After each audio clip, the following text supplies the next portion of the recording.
Salut les disciples de la boxe, c'est Jean-Charles, j'espère que vous êtes en forme. Aujourd'hui les gars, nous allons tenter de répondre à la question Ryan Garcia, le petit prince comme j'aime l'appeler, vous savez que j'aime bien ce combattant, j'aime bien ce boxeur, on va en parler dans cette vidéo. Et surtout, est-ce qu'il est légitime à avoir une chance mondiale? Est-ce que cette chance mondiale, il la mérite? Parce que vous le savez, il va avoir sa première chance pour un titre mondial contre le champion du monde WBC des super légers, Devin Haney. Ça sera en avril, si je me souviens bien, le combat sera en avril. Donc bien sûr, on aura du temps avant de répondre à la question est-ce que Ryan Garcia peut battre Devin Haney? On en parlera plus tard. Bien entendu, Devin Haney est favori pour ce combat-là, ça c'est une évidence. Mais au-delà de ça, la première confrontation que j'ai eue au niveau des retours, c'est la légitimité à cette affiche. Et ça m'a, je dois dire, surpris. C'est-à-dire que moi, je fais deux vidéos. Une, Devin Haney contre Ryan Garcia, et l'autre, Kambosos contre Lomachenko. Tu vois, un jour après l'autre. J'étais persuadé que Haney-Garcia susciterait plus d'engouement, c'est-à-dire plus de clics, plus de réactions, plus de commentaires. Vous savez comment ça marche. Plus de clics, plus de commentaires, c'est-à-dire que la vidéo est plus mise en avant, donc elle marche mieux. Au final, je vois que les deux vidéos font sensiblement le même score, tu vois, quasiment la même audience, donc elles suscitent, à mon sens, donc de ce que j'en vois, à peu près le même intérêt, le même engouement, auprès de la communauté boxe qui me suit, bien évidemment, mais pas les mêmes... Enfin, les deux ont été critiqués. Quand j'ai lu un peu les commentaires, les deux ont été plutôt critiques au niveau des retours que j'ai pu lire.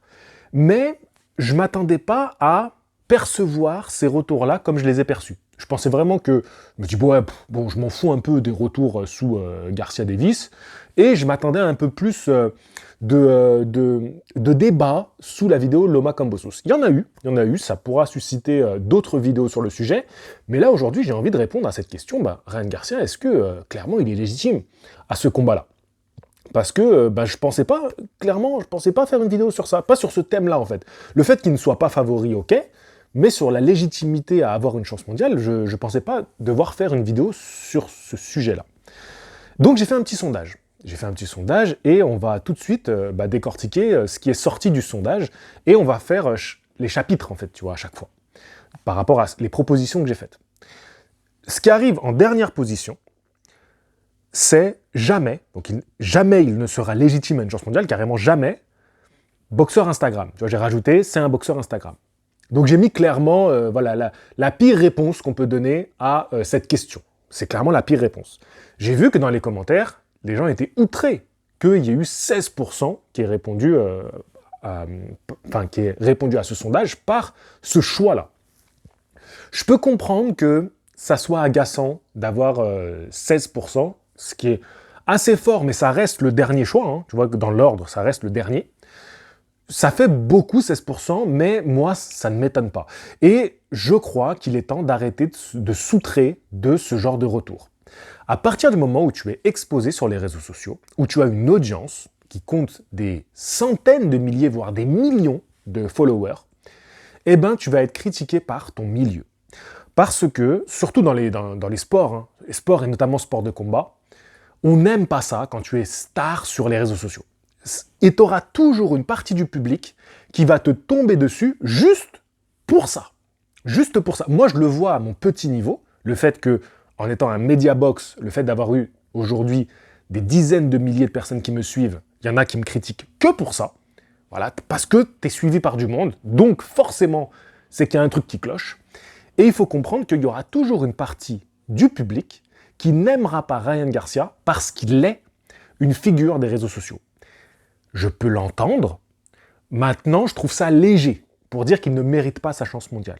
Je trouve ça très léger et surtout que c'est un petit peu incohérent parce qu'on sait très bien que dans un sport spectacle comme la boxe anglaise, il y aura toujours une partie qui fera que les personnes les plus célèbres auront plus de chances d'accéder rapidement à une chance mondiale. Donc, de mettre jamais parce que c'est un boxeur Instagram, il faut savoir qu'en répondant ça, il y a une incohérence. C'est que tu ne comprends pas comment fonctionne le business de ce sport. Et ça, c'est important à signaler. Les gens qui répondent ça, ils sont un petit peu à côté de la plaque. Et en même temps, il y aura toujours cette part-là et il faut l'accepter quand on suit la boxe anglaise aujourd'hui. Il faut accepter que les gens qui sont des stars sur les réseaux sociaux, les boxeurs, pardon, pas les gens, les boxeurs, je parle de boxeurs, hein. Je parle pas des mecs influenceurs qui se sont mis à la boxe, c'est très différent. Parce que quand je vois des comparaisons entre Jake Paul et Ryan Garcia, mais la confusion, elle est logique. Elle est logique qu'aujourd'hui il y ait cette confusion-là. Ça m'étonne pas encore une fois, mais sauf que c'est absurde. D'avoir cette comparaison-là, elle est absurde. Bref, donc ça c'était la première partie.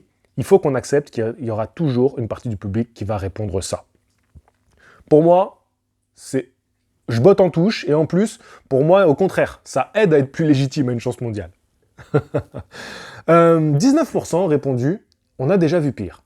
C'est totalement vrai. Voilà des gens qui ont compris comment fonctionnait la boxe. Bien sûr qu'on a déjà vu pire.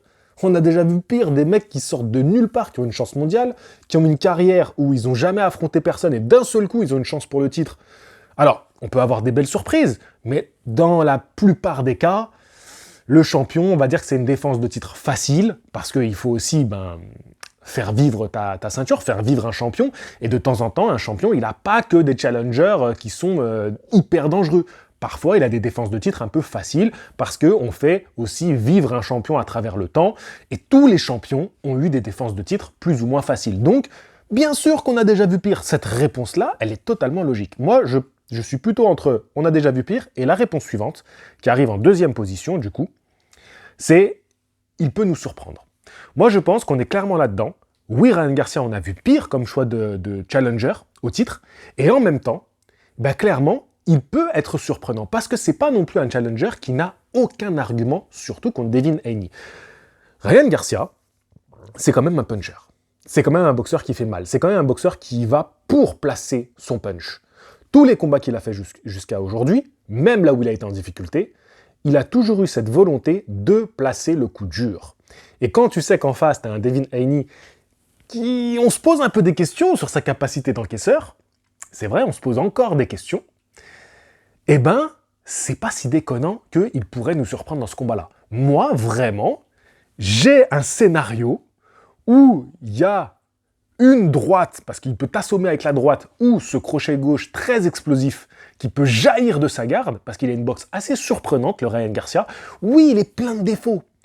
Oui, il est perfectible. Mais les qualités qu'il a, il peut éteindre n'importe quel boxeur en léger, super léger. C'est réel. Et surtout qu'il commence à s'étoffer de plus en plus physiquement. On commence à avoir un vrai gabarit super léger, là. Il commence à être de plus en plus costaud. Donc, ça va dans ce sens que son arme fatale, qui est son explosivité et cette capacité à t'éteindre sur un coup, clairement, il pourrait retourner le combat en sa faveur. Et je te dis qu'il y a un scénario où il y a un de ses coups qui jaillit de sa garde, qui touche durement Devin Haney, et Devin Haney qui n'est pas capable de se remettre. Et après, on sait que Ryan Garcia, il va se jeter sur lui, il va lui saisir à la gorge et il ne lâchera plus. Donc oui, j'ai un scénario où ça c'est possible. Donc moi je suis partagé entre ça. Oui, clairement, on a déjà vu pire. C'est pas si ouf, un Ryan Garcia challenger au titre. Et en même temps, il y a moyen de faire un petit truc. Et maintenant, on en arrive à ce qui arrive en numéro 1 avec 35% du sondage, ce qui est beaucoup. Donc si vous faites les calculs, il manque 5%. C'est ceux qui ont mis sans opinion. Voilà. Donc 35% ont voté, c'est trop tôt. Et là, j'en arrive un petit peu à la conclusion de cette vidéo. Parce que là, on a des choses à dire, on a des choses à discuter. C'est là que j'ai été surpris par les retours que j'ai pu voir. Les critiques autour de ce combat-là. Ceux qui me disent c'est trop tôt. Alors, oui, on peut se dire que peut-être que Ryan Garcia, aujourd'hui, il a encore une véritable marge de protection. Au contraire, je veux dire que ce combattant-là, il n'est pas si protégé que ça. Il a une marge de progression. Et, mon petit lapsus, protection. C'est quand même pas un boxeur qui se cache. Parce que, clairement, Ryan Garcia, quand il fait son premier nom, quand il affronte son premier nom, c'est Luke Campbell. Et il va au tapis. Il est touché, vous savez, hein, il a cette main qui est un peu basse, il a souvent le menton un peu à la fenêtre, comme souvent les punchers longs, et il va au tapis.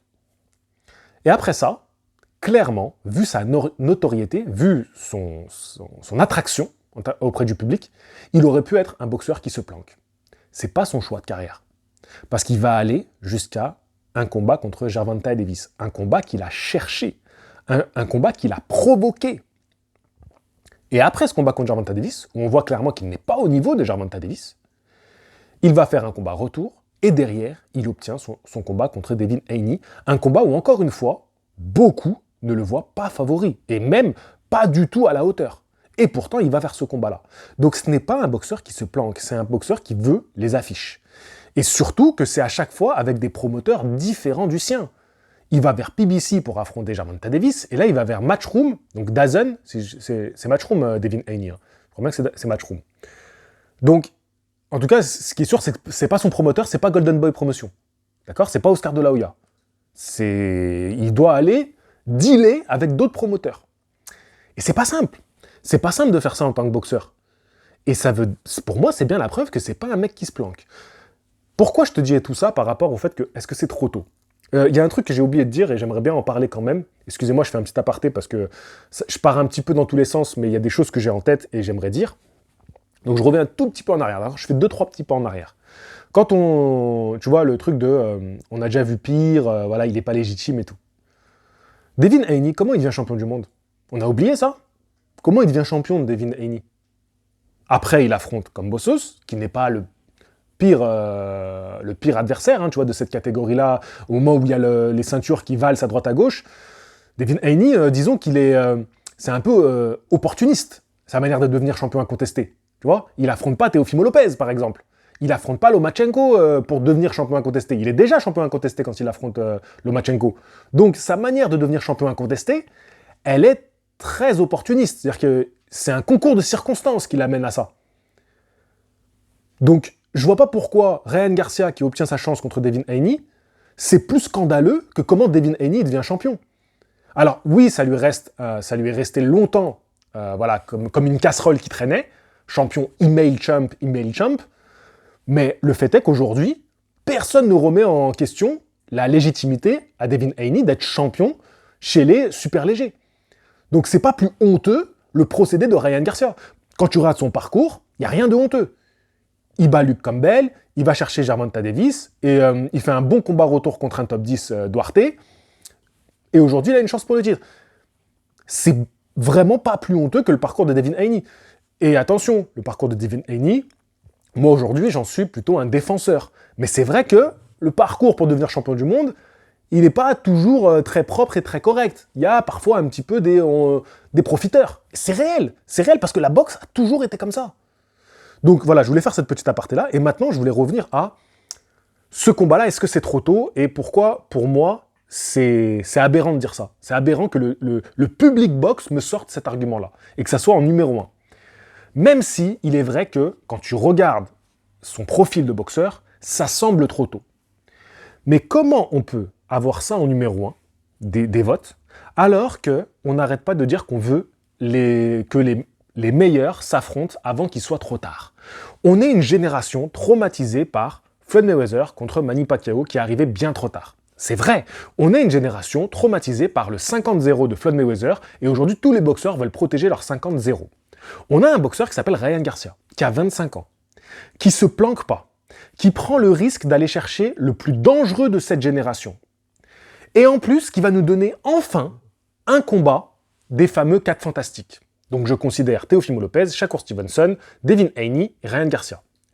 Cette génération ils ont le même âge, ils sont voilà, du même... c'est la même génération, tu vois. Gervonta Davis, il est à part. Mais Gervonta Davis, c'est un danger. Personne ne négocie avec lui. C'est très compliqué de négocier avec lui. Le seul qui a obtenu ce combat de cette génération-là contre Gervonta Davis, c'est Ryan Garcia. Il est allé faire le combat. Il a pris le risque. Et c'est le seul qui aujourd'hui va nous donner le combat contre Devin Haney. Donc enfin, des mecs de cette génération qui s'affrontent. On n'a pas Shakur Stevenson versus Teofimo Lopez. On n'a pas Teofimo Lopez versus Devin Haney. C'est des combats, ça fait un moment qu'ils sont possibles. Depuis qu'on parle de ces boxeurs-là, depuis qu'on parle de ces noms-là, on veut qu'ils s'affrontent. Et quand enfin on a un affrontement, on râle, on n'est pas content, on dit que c'est trop tôt. Mais les gars, en fait, c'est pas cohérent. À un moment donné, expliquez-moi pourquoi, quand le combat en l'a, alors qu'ils ont 25 ans, c'est... Oui, mais en fait, si on attend toujours que le moins près soit prêt, ben, il y en aura un autre, ça sera trop tard, il sera passé à autre chose, il sera dans une autre catégorie. À un moment donné, il faut faire les combats, et oui, il y en a toujours un que ça arrangera plus. Aujourd'hui, c'est Devin Haney que ça arrange le plus. Celui qui est le plus gagnant avec ce combat-là, c'est Devin Haney. C'est vrai. Mais on ne peut pas attendre que toutes les planètes soient alignées, c'est pas possible. Sinon, on se retrouve avec Floyd Mayweather contre Manny Pacquiao. Donc un combat qui n'arrive jamais au moment de son prime et qui arrive beaucoup trop tard. Et du coup, on a perdu toute saveur. Aujourd'hui, on a deux mecs qui ont 25 balais qui s'affrontent dans leur prime, entre guillemets, même si je pense que leur prime est à venir. Mais peut-être qu'ils seront plus après dans la même catégorie au même moment, tu vois, pour donner cet affrontement. Et puis même si c'est le cas, oui, c'est peut-être trop tôt. Eh bien peut-être qu'ils vont s'affronter à nouveau dans 3 ans, dans 4 ans. Peut-être l'année prochaine. Peut-être qu'on va avoir un combat revanche. Parce que finalement, le combat il sera plus équilibré qu'on ne le pense. On ne sait pas. Mais si on n'a pas les affrontements, c'est que des spéculations.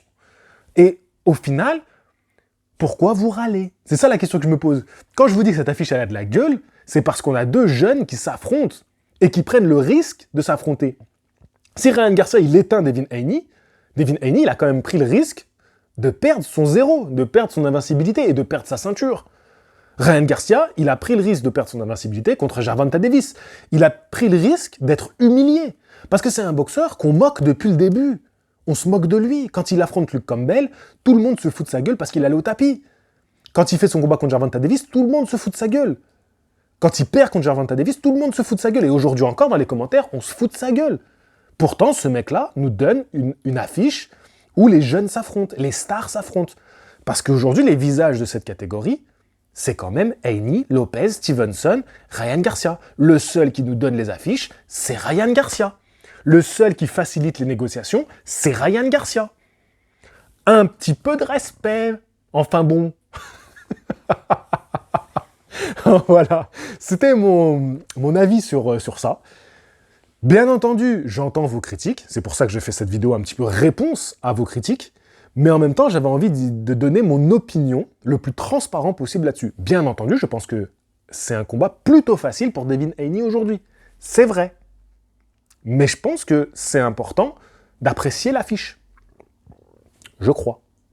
Donnez-moi votre opinion dans les commentaires. J'ai hâte de vous lire, pour le coup. Je pensais pas, mais finalement, c'est un sujet qui suscite du débat, de l'échange. Et je pense que je crois que je vais faire un débat avec Antennebox. Il m'a proposé, je crois, de faire un truc chez lui. Donc, on était en live hier. C'était assez rigolo. Allez voir le live si vous ne l'avez pas vu. Et puis voilà. Donc, je pense que j'irai faire un petit truc avec lui. Et on reparlera de tout ça, là. Du fait que souvent, le public, aujourd'hui, il est mécontent dès qu'il y a une affiche. Et j'aimerais bien qu'on en discute un peu plus de ça, un peu plus longuement. Qu'on fasse une vraie émission là-dessus. Prochain sujet, je sais pas. Je sais pas. On verra. Peut-être que je vais vous parler de Jake Paul au prochain sujet. Pourquoi pas? Pourquoi pas? Attendez, il faut remplir le frigo. Non mais, allez. Je vous rappelle que je travaille avec des partenaires qui vous permettent de faire des stages de boxe anglaise à l'étranger. Vous avez Boxing Culture qui vous permet de partir à New York. Vous avez Glory qui vous permet de partir à Cuba, faire des stages de boxe anglaise. Et j'ai aussi mon partenariat avec la marque de vêtements Felfel. Tout est en description de cette vidéo. Je vous dis à la prochaine. Fighting! Et vive la boxe. Allez le petit prince.